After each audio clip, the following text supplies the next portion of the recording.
So a few weeks ago, we had a webinar with our faith ambassador leaders, and a lot of them were struggling with reopening. Do we open? Do we not open? How do we keep our congregations safe?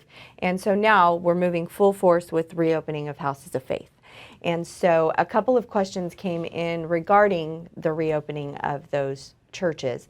So what are your tips that you can relay to our churchgoers, our ministers who are on this call, how as they prepare to open? Do you have any tips for them? Well, I don't know if I can take credit for the tips. I mean, certainly my idea is that what churches need to prepare for and the safeguards that they need to provide for their parishioners are very much like what you're seeing in restaurants and other businesses, that to the extent that they can create that distance between their parishioners. I mean, certainly, families that live together, they're not going to distance themselves 6 feet apart and do it only in church and then go home and be around each other in close proximity.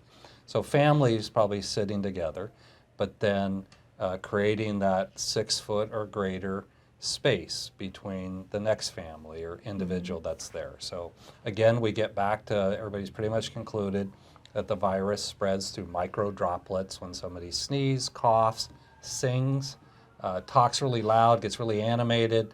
You don't see it even coming out of, breathing really hard can, launch the micro molecules or droplets. So again, so if you can create that distance, I am an advocate of the masking because again, the mask is, you're wearing it to protect other people. I mean, I don't think I have the virus. I'm pretty confident that I don't. But if I did, I'm clearly asymptomatic. But the last thing I want to do is infect somebody else. So I wear a mask. I think church parishioners should be wearing masks. Create that distance, and the church should be doing a lot of disinfection. Yeah. I think that's going to be the hardest thing because our church is going live on Sunday. The hardest thing for me is going to be not touching or hugging people that I have not seen in 3 months in person. Yeah. So that's going to be very strange. It's going to take a lot of discipline and self-restraint. Which goes against everything, everything within you. I'm Catholic. Yes, so, okay. When I walk in, I've, touch my fingers into the holy water and bless myself, and there probably won't be holy water there because you don't want everybody dipping their hand and then you're touching your face. And and communion will change too. Communion will change. Church, yes. And it's interesting. Definitely singing. Singing has been determined that it really actively propels the microdroplet. So no singing in church is a possibility because even if you got that 6 feet, they've actually done studies to show that the microdroplets can actually travel 27 feet if somebody really exerts themselves and propels. So I would imagine if you're singing deep and you're reaching into that diaphragm, those molecules are going to travel more than 6 feet. So yeah, so they also asked about mediating the risks for the older demographics at church.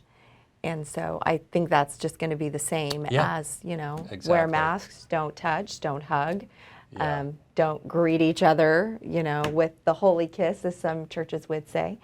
I hope most churches continue to offer a video option as well as the live option. I really hate to suggest this, but I think the vulnerable population, the elderly, people that have compromised immune systems that are at the greatest risk, I don't know if they should be attending the live versions yet. Right. And so as difficult as that is to not be around, your friends and family and fellow parishioners, the virus is still out there. It's still very active. I mean, obviously, 161 new people tested positive the other day in Tulare County. So the heat has not made it go away.